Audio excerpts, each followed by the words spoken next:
Good evening, everyone. It's Christy again. As you all know, I love everything girly, skincare, hair care, makeup, you name it. That, couponing, organizing, those are my things. So for the past number of years, and I lost track of how many, I've been on a quest to find a really good self-tanner to use. I have extremely fair skin. I do not tan.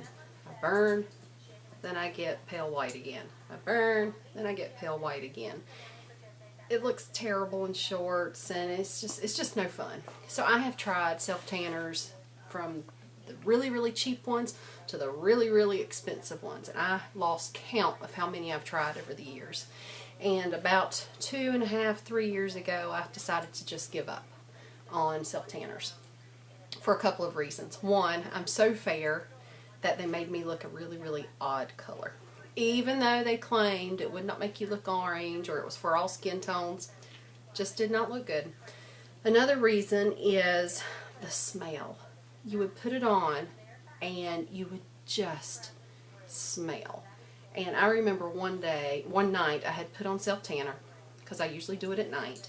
I got up the next day, I went to work, I'm in a conference room with very senior people from the bank, and I'm sitting there and I'm like, what is that smell? Oh my goodness. And then it hit me. I'm like, oh my goodness, it is me. And it was that self-tanner. So most self-tanners just have a very strong odor to them that I just can't stand. So I just gave up. Well, I had read a lot of reviews about a particular self-tanner in multiple magazines. I had seen reviews online. I had seen demos of the product. And I thought, you know what? I'm going to give it a shot and just see what happens. So this is called Vita Liberata, and I have really come to enjoy this product, and it is something that I'm very comfortable using and have been using for a couple of weeks now since it got to the weather where you can start wearing shorts. And I'll get into why here in a minute. But let me talk to you about self-tanning in general. The most important thing when it comes to self-tanning has absolutely nothing to do with self-tanner. The most important thing that you can do when you're going to self-tan is exfoliate. You absolutely have to exfoliate your skin to remove the top layer, and you want to exfoliate especially on your elbows and your knees before you ever put on the self-tanner. That's the most important part. If you don't exfoliate well, especially around your ankles and your feet, what you're going to look like is somebody who plays in muddy creeks all the time, and you have mud caked on your feet, and it's just not a good look, and you do not want to do that. So you have to exfoliate. Number one rule of self-tanning. So I exfoliate always before I put on self-tanner. I've been doing that ever since I've tried all the different self-tanners. My favorite exfoliation to use is the Vanilla Brown Sugar Scrub that's produced by Small Keys out of Charlotte. Now it just so happens that the owner of Small Keys is someone that's a friend of mine, but this product I started using a couple years ago and I absolutely love it. So, vanilla bean. But the thing about this scrub is it's made with brown sugar and it has just enough oil in it, and it really does exfoliate very well. So what you want to do is take your exfoliator, whichever one you choose to use, and put it on and rub it in a circular motion all over to make sure your skin is fully exfoliated before you self-tan. But this is the one that I choose to use. I just bought this jar, I guess about 3 weeks ago, and I don't know if you can see, but I've got about that much left because I've been using so much of this, plus it smells good. But this is Small Keys. You can get this on Etsy. Great product.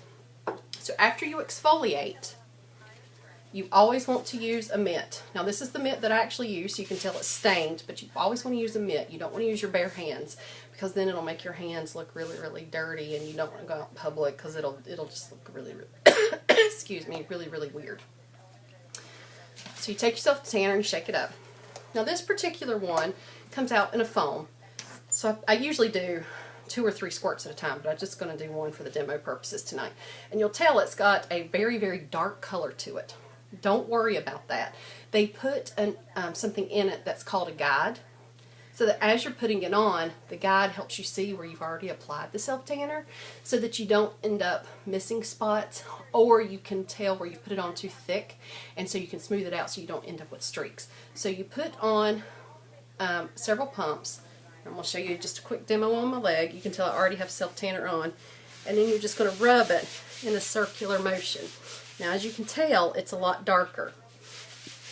But that's because of the guide. Once I take a shower, that darkness will go away, but I'll still have the faux tan. Now, an important thing I want to show you is after you get most of the product off, then you're going to want to run it down your feet lightly, not real thick, and especially around your ankles, just enough. You don't want to pump and then go straight to your ankle. You want to do your leg and then with some of the leftover do around your ankle.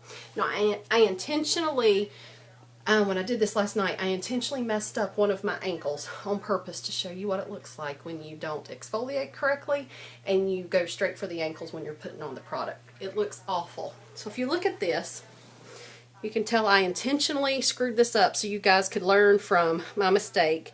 See how much darker it is? It's because I went straight here as soon as I put on the, as soon as I pumped it on, instead of getting the majority of the product off. The other thing is when you're going on your ankle, don't have your foot like this and put it on, because then you see those wrinkles. You want to flex your foot to make sure that it's out so that you don't end up with creases like that where it's super white. So just a couple tips for you there. Legs, arms, torso. When it comes to your face and probably your neck, you don't want to pump straight on here and put on. It's going to be too dark. It's going to be too much, and you will really... Do you remember a couple years ago the woman who was like the super tanner and everybody was talking about her on the internet and making fun of her? That's what you're going to look like. Don't want to do that. So if you decide you're going to use self-tanner on your face, you can do that. You will want to take self-tanner and use a mitt. You will use 1 part tanner to 2 parts moisturizer, whatever moisturizer you use. Or if you want a little darker, you could probably even get closer to half and half. Mix that together really well, and then you can apply that to your face. So you can self-tan your face, but it won't be quite as dark. So with the self-tanner that I have on here, it does look very, very dark today. That's because I have not showered since I put it on. So it still has the guide on. Once I take a shower this evening, this will lighten up. I'll have a nice tan based on the use of the product already, and the guide will have washed away. So anyway, the reason that I have decided I really, really like this self-tanner is 1, it's super easy to use. 2, the guide comes off easily. 3, it does not smell. I am being dead serious. When I put it on here, I do not smell it at all. When I'm rubbing it into my skin, I do not smell it.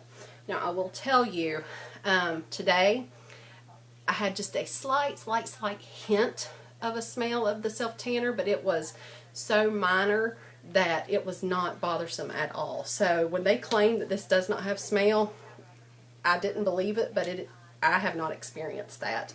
But this is one that finally I feel like I found a self-tanner that will work for me, especially with my fair skin. And I know several of you have mentioned to me that you don't like to get out in the sun to protect your skin. You know, you wear sunscreen, but you still don't want to be so fair. This might be a product worth trying. So check it out. Let me know if you have any suggestions or other tips we could share with the rest of our group and the people who watch the videos on self-tanning. And hopefully this was helpful to you and gave you some good tips on self-tanning. But remember, you have to exfoliate first, and I recommend this one. This is one that I really like. So thanks for watching, guys. I'll talk to you soon. Have a good evening.